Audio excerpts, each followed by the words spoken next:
আমরা মেয়েরা চাইলে সবকিছু করতে পারি, তবে ভাগ্যটা বদলাতে না পারলেও কিন্তু চাইলে আমরা নিজের অবস্থানটাকে অনেক দূর নিয়ে যেতে পারি। প্রত্যেকটা মেয়েদের উচিত নিজেকে কিছু করা, নিজের অবস্থানটাকে শক্ত করা। হ্যালো এভরিওয়ান, আসসালামু আলাইকুম। কেমন আছেন সবাই? আই হোপ সবাই ভালো আছেন।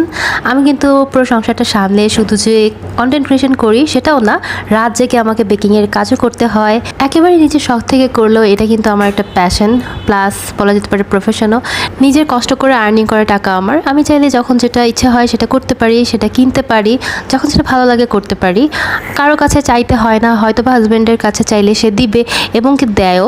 বাট নিজের আর্নিং করা টাকার খরচ করার যে ব্যাপারটা, আনন্দটা একদমই কিন্তু ভিন্ন। কাউকে কখনো জব দিয়ে করতে হয় না। তাই আমার কাছে মনে হয় প্রত্যেকটা মেয়েদেরই উচিত কিছু একটা করার, যেটা দিয়ে নিজের শখটা অন্তত পূরণ করা যায়। অনেক কথাই বলে ফেললাম। এখন দেখেন, এই কেকটা ছিল আমার let's bake and take it এই পেজ থেকে একটা পিয়ার। বেসিক্যালি আমার মিরপুরে একটা কাজ ছিল, তাই ভাবছিলাম যে আমি আপুকে নিজে গিয়ে পৌঁছে দিয়েছি। এরপর আমি চলে আসলাম নকশির আউটলেটে, মিরপুর 1 নম্বরে। যা দেখছি আমার সবকিছুই ভালো লাগছে। আমি আসলে যেটার জন্য গিয়েছিলাম সেটা তাদের কাছে ছিলই না, মানে স্টকেই তাদের নেই। এরপর সবকিছু ঘুরে ঘুরে দেখছিলাম, একটা কিছু তো নিতেই হবে আমাকে। আমার হাজব্যান্ড তো এগুলা শুধু শুধু বলে, কেন কিনছো, মানে সংসারের জন্য তো এসব প্রয়োজন নেই। আসলে ছেলেরা কি বুঝবে, এসব তো মেয়েদের কত শখের, আমাদের কাছে ইমোশনাল একটা ব্যাপার। এসব হোম ডেকোর আইটেম দিয়ে কিন্তু অনেক সুন্দর অ্যাস্থেটিক ভাইবস আনা যায়। এসব কি ছেলেরা বুঝবে? আসলে অ্যাস্থেটিক শব্দের সাথে না ছেলেরা যায়ই না।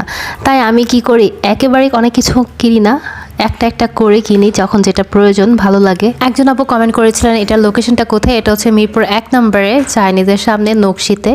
এখানে অনেক কিছু দেখছিলাম, বিশেষ করে বেতের ফার্নিচারগুলো দেখতে কিন্তু খুবই সুন্দর লাগে। এখানে অনেক আইটেম ছিল, এখানে কাচের প্লেটও ছিল। তো একবার নিতে ইচ্ছা করলো, পরে ভাবলাম যে না থাকে, এটা নেই না।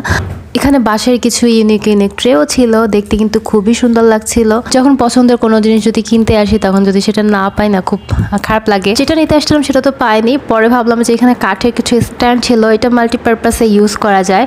তো আমি ভাবলাম যে এখানে আমার গাছ রাখা যাবে সুন্দর করে সাজিয়ে। তো এগুলো খুবই সুন্দর ছিল দেখতে। সাথে ওনাদের এখানে কিন্তু একদম নকশির কাজ করা থ্রি-পিসও পাওয়া যাচ্ছিল, শাড়িও দেখলাম কিছু, দেখতে বেশ ভালোই লাগছিল সবগুলো। আর এখানে ফ্লোর ম্যাটও দেখছিলাম, এগুলো বেশ ভালো। এগুলোর আইটেম খুবই কম ছিল। দেন বেতের ফার্নিচারগুলো দেখলাম। আর আমার তো বাসায় মিরর আছে, তারপর আমার মিরর প্রতি কেন যেন একটা অ্যাট্রাকশন কাজ করে।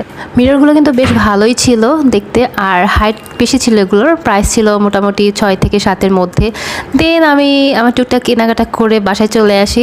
বাসায় এসে আমার রান্নাবান্না, খাওয়া দাওয়া সব কিছু শেষ করে আবার আমি বেকিংয়ের কাজ করা শুরু করে দিয়েছি। মানে এখানে 2টা ব্ল্যাক ফরেস্ট কেকের অর্ডার ছিল, তো ওইটাই রেডি করছিলাম। সো দিন শেষে এইটাই আমার প্রফেশন, এটাকে খুবই ভালোবাসি, আমি ভালোবেসে কাজটা করি। এখন এ পর্যন্ত সবাইকে আল্লাহ হাফেজ। আর ভিডিওটা যদি একটু ভালো লাগে থাকে অবশ্যই লাইক কমেন্ট করে দিবেন।